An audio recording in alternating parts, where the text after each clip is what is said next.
Got another list video for you guys today out of my beautiful notebook. As some of y'all know, I like to read. Never was always into reading when I was younger. I actually hated reading. I have dyslexia, dysgraphia, one of the things. And so reading it kind of sucked for me in elementary school, even probably up into high school. I think I read through maybe one or two books total, like from cover to cover, from grade school to like high school. I did not like reading. I don't think I read my first full novel until I was like an adult or until high school.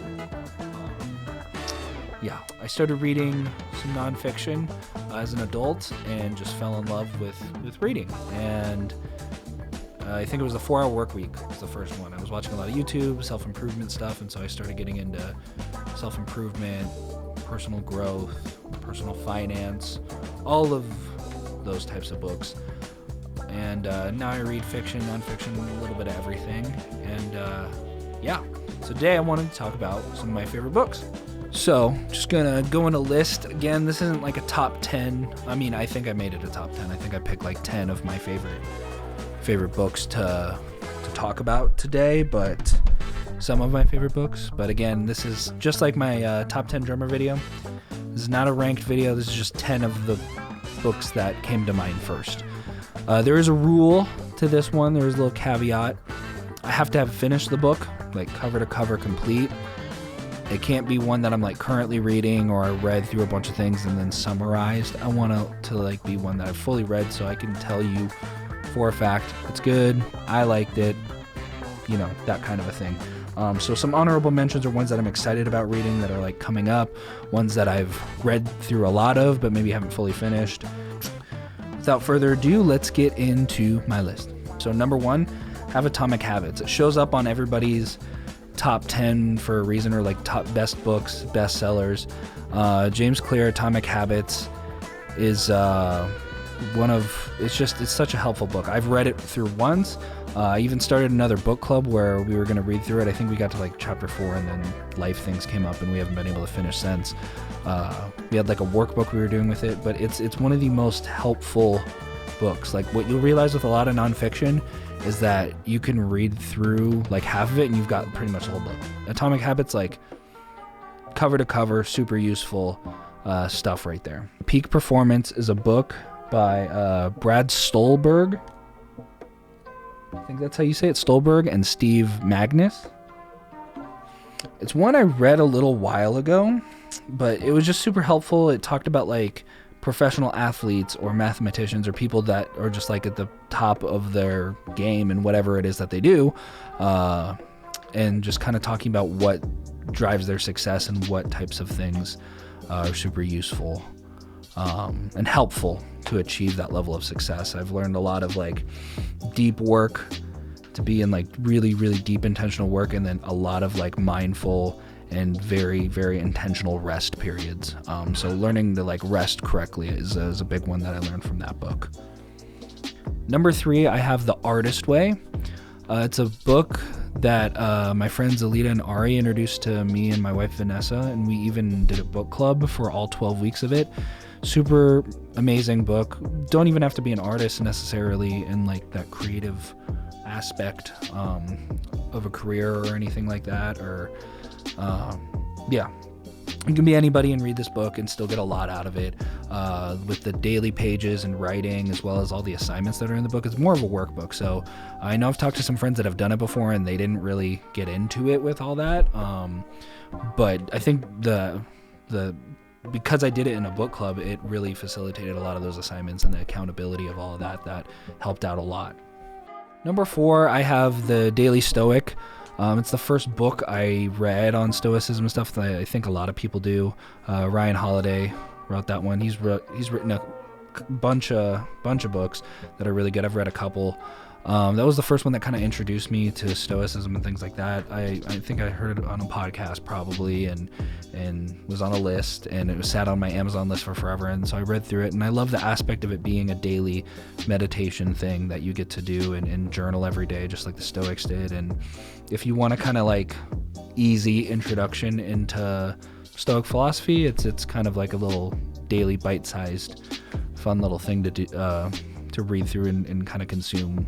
Pretty helpful Stoic philosophy stuff. Number 5, I have The Dichotomy of Leadership by Jocko Willink and I think Leif Babin. I really like that one. That book came to me right as I was like stepping into a supervisor role at my previous job. It's my last 9-to-5 job, or it was kind of 9 to 5. It was like 9 p.m. to 5 a.m. It was an overnight job, but I kind of got thrust into the role of supervising that. I mean, I kind of wanted the pay raise, so it was something I was looking for. I, led teams as far as like sports and things like that in high school, so I knew I had some of those leadership qualities, but it was something I wanted to take seriously and really learn some things from the job, even if it wasn't where my career was, being a janitor at night and stuff, but that book really showed me, I think it was the second part of their one, I think Extreme Ownership. But that book really showed me, the fine line and balance of being a leader and not micromanaging, but not like being oblivious to what's going on, and just being able to find that good middle ground without being all over the place, and what to really look for as a leader, like how to like get your crew to buy in, get your team to buy in, and be locked in and ready to go, and with everybody knowing their roles and responsibilities. That one was super helpful. Number 6, I have The Psychology of Money by Morgan Housel, I think is how you say his name. That one I've been wanting to reread so bad. There was a bunch of little things here and there that I took from that, and why I really like this one, especially when it comes to personal finance books and things like that, is I feel like a lot of them, when it comes to investing or personal finance, it's about numbers, or it's about different, like a lot of these things are about numbers and concepts, which are helpful to achieving wealth and getting out of debt and things like that. But understanding that money is very inherently tied to the psychology of a person, and that as much as we want to be just like super logical about how we spend, save, invest, and trade value and money, we're just not. The human mind is we're all about feelings, and we make a lot of decisions on how we feel. And so really understanding the psychology of why we might be doing the things that we do when it comes to our money is super powerful, and a great place to start with a personal finance journey. Number 7, I have one that's probably on a ton of people's favorite book list. It's actually a kind of a slow read for me, to be honest, just because of how old it is, probably. How to Win Friends and Influence People by Dale Carnegie. I think I finally bought it after watching enough I think Alex Hormozy videos, his books too, are two that are for sure really, really solid if you are an entrepreneur of any kind, or selling something, or just, want to be better at enrollment. His 2 books are really good as well, but it's very basic stuff, but it's so powerful. I remember I was talking to my friend Alita Elliott about it, and I think she told me she has like 4 copies of it. But I told her, I was complimenting on how she remembers people's names, because when we did the training and everything like that, she remembered so many people's names, and I was like a journey is a class, right? And so these are people that I'm doing this journey with, that are like basically in my class, quote unquote, right? And she knows their names better than I do. She knows so many people's names. She remembers them, and one thing I compliment her on and notice is that she made a genuine effort to remember names. She never went up to someone and was like, I know I just learned your name, but I totally forgot it. It never felt like she was just kind of inquiring and asking. I don't know. It feels kind of fake sometimes when people do it. I'm horrible with names, and they say stuff like that. But she genuinely, when she forgets, she just hey, what was your name again? And then she shakes her hand, and she told me, she's I grab, shake their hand with both hands, and I just really look them in the eyes and try to get their name. This is that person. And she did great with names, and it's it shows in the relationships that she has, just by remembering people's names. And this book is full of those little things that are just incredibly powerful like that. So definitely a great read. Number 8, because of the my LifeWorks training as well, I had to read The 4 Agreements. Was that Don Miguel Ruiz, I think is his name? And that was one that was been on my list for forever. Everyone's told me to read that one for so long, but it's just a small one, and I saw it tossed around enough. And there's so many books that everybody, this is a must read, and there's still so many more I need to read. But it was assigned to us, and so we read through it, me and Vanessa, and Yeah, no, it's great. It's amazing. Each of the chapters it talks about the 4 agreements and the 4 different agreements you need to make with yourself. And my personal one is always to try your best. The others I think I've excelled at a little bit better than this one. And I think the understanding of, did I try my best? If I did my best, then I can't be mad at myself. Because I think there's so many times in life that we want to try to rise to a certain occasion and we genuinely give it our all, and then when we don't hit whatever marker we thought we could, or that other people's expectations of us think that have us at, it hurts to think that we're not where we think we should be or someone else wants us to be. But if you've genuinely tried your best, to just be content with that. Number 9, I have Attached. That one I think is by Amir Levine and Rachel Heller. That one's like a dating one. I read it before when I was single, about attachment styles and attachment theory, and if you're like anxiously attached, secure, and avoidant, the different attachment styles. And yeah, super helpful. It's kind of similar to like love languages. It's a little bit different. But yeah, I remember reading it as I was single, and I learned a lot about myself and who I should be looking for in the dating pool. And then rereading it now that I'm married, so helpful. So any couples out there, is a must read. If you're single, it's still genuinely helpful. That one counts for me, and me and Vanessa haven't finished that one fully, but I've finished it before, obviously, when I read it when I was single. But that one is super helpful for getting more leverage and knowledge about yourself and what your attachment style is and what you need from your partner, and what you should be looking for in a partner if you're single.